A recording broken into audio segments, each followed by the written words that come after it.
ఊరి పేరు చెప్తాలే. వీరపల్లి. ఇప్పుడు పథకాలు అన్నీ వస్తున్నాయా? అన్నీ వస్తాయి. ఏమేమి పథకాలు వస్తున్నాయి నీకు? మా పిల్లలకి బ్యాగులు, స్కూల్లో అన్నం పెడతారు, బాగా అన్నీ బాగా చూస్తాను. స్కూల్లో అది బలమైన పదార్థ చెక్కి ఇస్తున్నారు, తీసుకున్నారా? పప్పు చెక్క ఇస్తున్నారు, ఇస్తాను పిల్లలకి. జగన్ బొమ్మ వేసి ఇస్తున్నారా? ఇస్తాను. ఇప్పుడు నెక్స్ట్ జగన్ వస్తే బాగుంటుందా, చంద్రబాబు వస్తే బాగుంటుందా?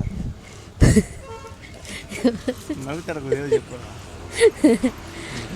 మాకు జగన్ వస్తే బాగుంటుంది సార్. ఇప్పుడు ఈ ఊర్లో ఎమ్మెల్యే ఉన్నారు కదా, వెంకటప్పనే, అమర్నాథ్ రెడ్డి ఉన్నారు మీ ఊరు పక్కనే. వాళ్ళు ఎవరు వస్తే బాగుంటుంది? మాకు జగన్ వస్తేనే బాగుంటుంది. అంతే, ఎమ్మెల్యేతో సంబంధం లేదు, పైన జగన్ రావాలంటావా? అందరికీ సౌకర్యం బాగుంటుంది కదా. అంతేనా?